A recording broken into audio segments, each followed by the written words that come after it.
For years, I had eschewed the subwoofer, but that ends today with the true unboxing of this REL T0. So let's do this.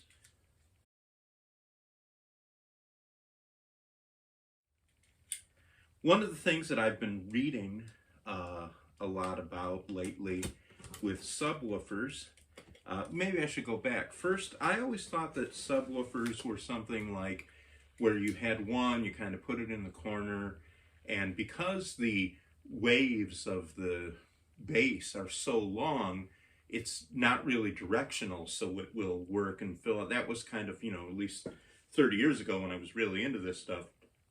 That's kind of what it was. And now what I'm hearing, actually, is that you need to have a pair of these. Many people believe that. As a matter of fact, some really noted people, Paul McGowan of PS Audio, is a big proponent of that.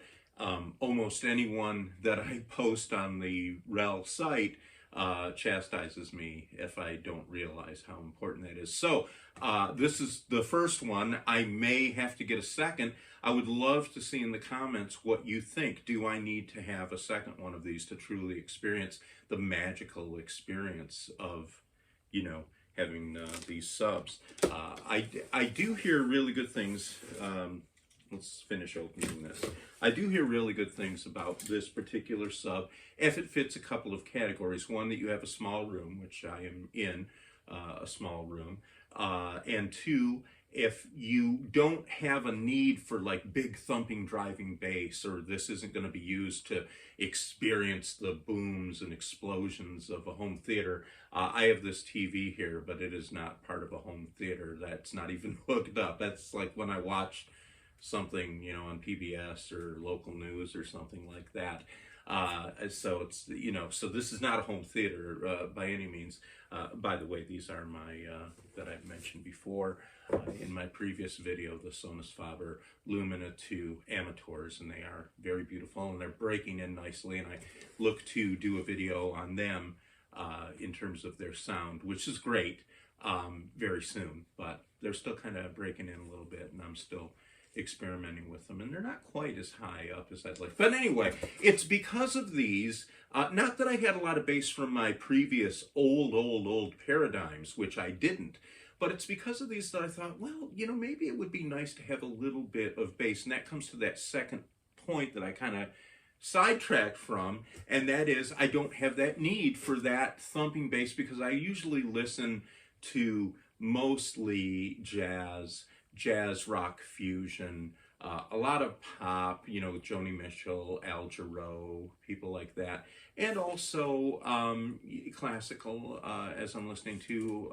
opera, my favorite musical, Sweeney Todd, all of these things I just thought might be added. So the T0 by REL, the T0 MkIII, I should say, by REL, seems to fit that bill. That's where people say, if that's what your expectations are, you got a small to medium-sized room, and you're not looking for this thumping bass, that this may be what it's gonna be. Sorry about that. I just knocked my Sonus Faber a little bit. Okay, so when you open this box, and by the way, by true unboxing, I mean I didn't open this before and retape it and then doing this. I'm totally shocked and surprised and finding out as you find out. So you've got what I assume is the power cord right here. And this, which is the Nutrix Speak-On cable that is going to be a part of hooking this up. We're not going to hook this up for this video. That'll, again, be something in a later video. And then a instruction manual and probably some warranty stuff that's underneath this right here. So again, that's what we're getting at first. And I can see it is packaged. Either I opened it upside down or it's packaged upside down, but that's okay. I see the feet of the REL in this box. You can see right there where that is. And he's got, oh, okay, and it's a down firing, so of course I can see this. You can't see it yet, but you will. Oh boy, oh my gosh. I mean, it is nice. It is really nice. Everybody who does a video on this brags about the incredible gloss finish, and they're not lying. Or they're all lying and I just joined them in lying, but trust me, they're not lying. This is, it's heavier than you would think too. This is a beautiful, oh, if I can get this out of here now. Okay, let me see. His pants right here. Okay, now I'll just grab this up here. It's not that heavy. I mean, gosh, I would have to be very, well, very out of shape to be able to say this. Oh my gosh, I'm wearing my Gas Monkey Garage t-shirt. I didn't realize I was going to change into something else, but what the heck. Okay, so this is it. This is it. Okay, this is the REL TZero MkIII. And here's the back. We'll talk about it for a moment, but, oh, the shine on this, the luster of this, this is just beautiful to look at. And I want to be careful. I don't want to drive my knee through the down-firing base driver, which is right there. I don't know if I have that upside down or not. Let's see. Yes, I do. So let's reorient it here. There we go. All right, so you're seeing all of this. Let's take a look at the back here. You've got where the power cord's going to go, where the speak-on cable is going to go. Your in and out, on-off switch. There is a always-on or standby mode, and it's in standby right now. The phase switch, which is going to be part of the setup. Where you want your crossover level to be. And then the high or low input level. And then the input for, I guess what theater people have the LFE, which I'm not going to be using. This will be connected as high level as per REL. And let me just say one thing about REL, if I can. And honest, this is not an endorsement. It's not a paid endorsement. It is an endorsement, but it's not a paid endorsement. But I had some questions about this because I read the owner's manual online. And I had some questions. And so I sent something to their customer service, and I also asked a question on the REL Facebook page. And I got answers on both, but not just answers. I got detailed answers of how to connect it, where to connect it, where to put it. Rachel was the person who answered mine. And she was amazing. I mean, and I had like 3 or 4 follow-up questions, and she answered them, and they were answered quickly. So I'm already sold on the company, okay? And now I just want to see, am I sold on what this thing does? So what I'm probably going to end up doing, you can't see it, but over in there I have a solid corner that I'm going to start out as I do to, put this in. And I've got a couple of tracks. Stanley Clark's 1-2 to the bass is going to be great. I also like Esperanza Spalding's one of her early albums has incredible bass on it. And then this whole experience got me, because I was looking for what has some really good bass in it for testing purposes and to see where I want to put this REL. And one of the things that I was forgetting was how much I love Brian Bromberg.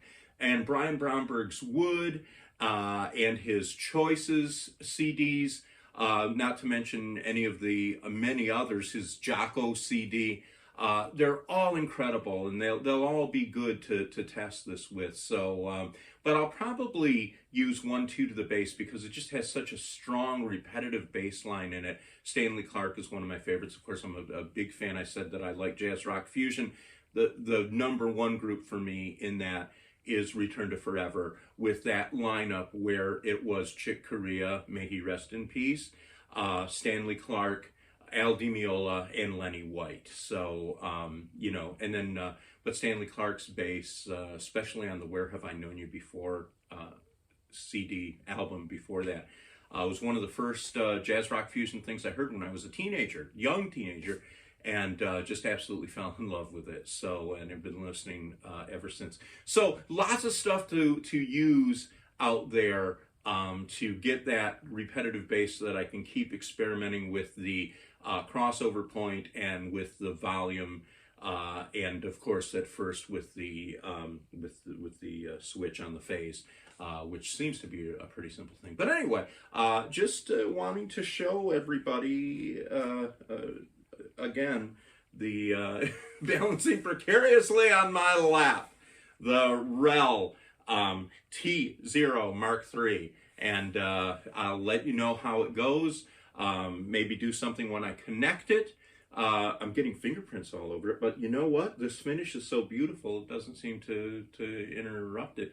Interrupt it. I don't know why I left it on like that, but hey, let's go for that. So anyway, I'm going to put this down. I'm going to turn off the video recorder, and that is the true unboxing of the REL T0 Mark III. And like I said, please like, subscribe, and please comment. Do I need to have two of these? Do I need these in a stereo pair to really do that magic? And what is that magic? What is your experience with that? I would love to find out. Okay, everybody, I'll get back with you on this. A lot more videos to come on the Archive Stereo channel. So as it's being revised to be more audio related, and we'll even talk about the channel itself, but lots and lots of ideas for videos, and hope you stay with me on this little trip through audio. So, all right.